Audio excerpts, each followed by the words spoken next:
ఏసే మార్గం నిన్ను విడువడు ఎడబాయడు. ఈ రోజు దేవుని వాగ్దానం.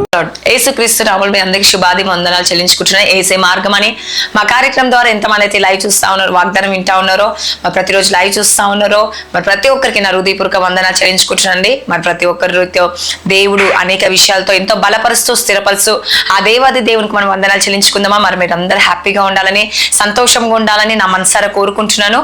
మీ జీవితంలో, మీ కుటుంబంలో దేవుడు అనేక ఆశీర్వాదాలతో, అనేక దీవెనలతో నింపాలని మనసారా కోరుకుంటూ ప్రార్థించుకుందామా. స్తోత్రం. పరిశుద్ధాత్మ యేసు ప్రభువా, ప్రతిరోజు ఉదయకాలం ద్వారా మాతో మాట్లాడుతూ బలపరుస్తూ ఈ వాగ్దానం ద్వారా మమ్మల్ని బలపరుస్తున్నందుకు నీకు వందనాలు చెల్లించుకుంటూ నజరేయుడైన యేసుక్రీస్తు నామములో అడుగుచున్నాను తండ్రి, ఆమేన్. హల్లెలూయా. ఈ రోజు వాగ్దానం చూసుకుందామంటే కీర్తనలు 4:8 నేను ఒంటరిగా ఉండినను నీవే నన్ను సురక్షితముగా నివసింపచేయదు. హల్లెలూయా. చూడండి, దేవుడు ఈరోజు సెలవిస్తా ఉన్నాడు మనతో. చాలా మంది ఒంటరిగా ఫీల్ అవుతారు, లోనేగా ఫీల్ అవుతారు. నేను ఒంటరి దాన్ని, అనాథులను, నాకు తల్లిదండ్రులు లేరు, ఎవరు నాకు సహాయం లేదు, నాకు భర్త సహాయం లేదు, భార్య సహాయం లేదు, పిల్లల సహాయం లేదు, లేకపోతే తల్లిదండ్రుల సహాయం లేదు, అత్తమామ సహాయం లేదు. ఇట్లా అనేక విషయాలలో చాలా మంది బాధపడుతూ ఉంటారండి. మరి ఒంటరిగా ఉన్నాను, ఒంటరి దాన్ని, ఒంటరి వాణ్ణి అని బాధపడుతూ ఉంటారు. కానీ దేవుడు ఈరోజు నీతో చెప్తా ఉన్నాడు ఏంటంటే, నేను ఒంటరిగా ఉండినను కదండి. దావీదుకు దేవుడు సెలవిస్తుంది. దావీదు దేవుడికి మొరపెడతా ఉంటాడండి. ప్రతి విషయంలో షేర్ చేసుకుంటా ఉంటాడు, ప్రతి విషయంలో దేవుడితో మాట్లాడుతూ ఉంటాడు. ఒక స్నేహితుడిలాగా కదండి, ఒక తండ్రిగా, ఒక తల్లిగా, అట్లా ప్రతి విషయంలో అండి దావీదు ఎంతో చక్కగా ప్రార్థన చేస్తాడు. ఈరోజు దావీదు కూడా అడుగుతాడు, నేను ఒంటరిగా ఉండినను నీవే నన్ను సురక్షితముగా నివసింపచేయదు. హల్లెలూయా. చూడండి, దావీదు నమ్ముతున్నాడు ఏమని, నేను ఒంటరిగా ఉన్నప్పుడు నన్ను సురక్షితముగా నువ్వు ఏం చేస్తావు, ఉంచెదవు. హల్లెలూయా. ఈరోజు నువ్వు కూడా ఒంటరిగా ఉన్నారా?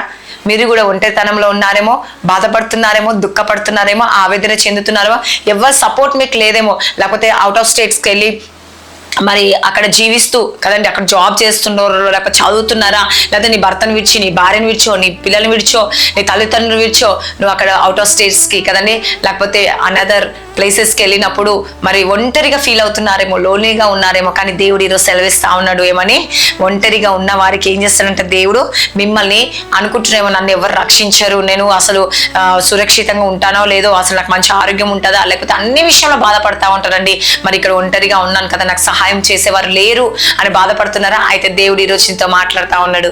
హల్లెలూయా. దేవుడు మిమ్మల్ని ఏం చేస్తాడంట, సురక్షితంగా ఉంచుతాడంట అండి. కాబట్టి దిగులు చెందకండి, భయపడకండి. ఒకవేళ మీ పేరెంట్స్ కానీ, మీ హస్బెండ్ కానీ, మీ వైఫ్ కానీ, మీ పిల్లలు కానీ నువ్వు నీ విషయంలో చింతించి నీకు ఫోన్ చేసినప్పుడు మీరు చెప్పండి ధైర్యంగా ఏమని, దేవుడు నా పక్షంగా ఉన్నాడు, నేను ఒంటరి వాణ్ణి కాను, నేను సురక్షితముగా, దేవుడే అంటూ నీవే నన్ను సురక్షితంగా ఉంచుతావని నేను దేవుడి నుంచి సెలవిస్తా ఉన్నాను, చెప్తా ఉన్నాను. కాబట్టి దేవుడు నన్ను సురక్షితంగా ఉంచుతాను. మీరు దిగులు చెందకండి. తల్లిదండ్రులకు చెప్పండి, లేకపోతే నీ భర్తకు చెప్పండి, నీ భార్యకి చెప్పండి, నీ పిల్లలకు చెప్పండి. కాబట్టి మీకు దూరంగా ఉన్నందుకు దిగులు చెందకండి, దేవుడు నా పక్షంగా ఉన్నాడు అని ధైర్యంగా మీరు చెప్పండి. ఖచ్చితంగా దేవుడు మీ పక్షంగా ఉండి యుద్ధం చేయబోతున్నాడు. మీకు తోడుగా ఉండి, అండగా ఉండి, మీ బిజినెస్ లో కావచ్చు, మీ జాబ్ లో కావచ్చు, మీ ఏ విషయంలోనే కావచ్చు అండి, దేవుడు సపోర్ట్ గా ఉండి మీకు దేవుడు కార్యము జరిగించబోతున్నాడు. కాబట్టి ప్రతి విషయంలో దిగులు చెందకండి, భయపడకండి. సిస్టర్స్ అండ్ బ్రదర్స్, ప్రతి ఒక్కరు ఈరోజు నేను ఒంటరిగా ఉన్నాను అస్సలు బాధపడకండి. ఎందుకంటే దేవుడే మీ పక్షంగా ఉండి ఏం చేయబోతుండో, కార్యం జరిగించబోతుండు. కాబట్టి ఈ వాగ్దానం దేవుడు దీవించి ఆశించగా కామెంట్ ప్రార్థించుకుందామా. స్తోత్రం. పరిశుద్ధుడా యేసుప్రభా, ఎంతమంది అయితే ఉదయకాల వాగ్దానం వింటున్నారు యేసుప్రభా, వాళ్ళని బలపరిచి స్థిరపరుచుతున్నందుకు వందనాలు. ఈరోజు ఎంతమంది బర్త్డేస్, మ్యారేజ్ డే జరుపుకుంటున్నారు వేసే వారందరినీ మీ జ్ఞాపకం చేసుకోండి. వారి పరిస్థితిని, వారి స్థితిని, వారి గతిని మార్చండి వేసే ప్రభు, మీరే కార్యం జరిగించండి. అద్భుతకరుడు, ఆలోచనకర్త నీకే వందనాలు, నీకు స్తుతులు, స్తోత్రం వేసే. ప్రతి కుటుంబాన్ని దర్శించండి వేసే, దీవించండి, ఆశ్రయించండి, పోషించి సంరక్షించండి.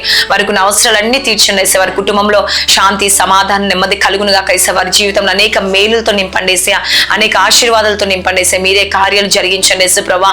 ఈరోజు ఎంతమంది గర్భఫలం లేక బాధపడుతున్నారు, గర్భఫలం దయచేయండి యేసు ప్రభా. మరి ఎంతమంది స్కూల్స్, కాలేజ్, జాబ్ రాకపోగల ప్రయాణం తోడుగా ఉండండి యేసు ప్రభా. ఎంతమందికి మ్యారేజ్ అవటం సాంక్షన్ గర్భఫలం దయచేయండి. కోర్టు కేసు నుంచి విడిపించబడడం కాక ఏసయ్యా. భార్య భర్త సమస్యలు, కోర్టు కేసు అన్నిటి నుంచి విడిపించండి. శాంతి, సమాధానం, నెమ్మది కలిగే చేయండి ఏసయ్యా. ప్రతి కుటుంబంలో ఏసయ్యా ప్రతి శోధన, వేదన కొట్టివేయండి యేసు ప్రభా. బిజినెస్ లో మంచి లాభాలు దయచేయండి ఏసయ్యా.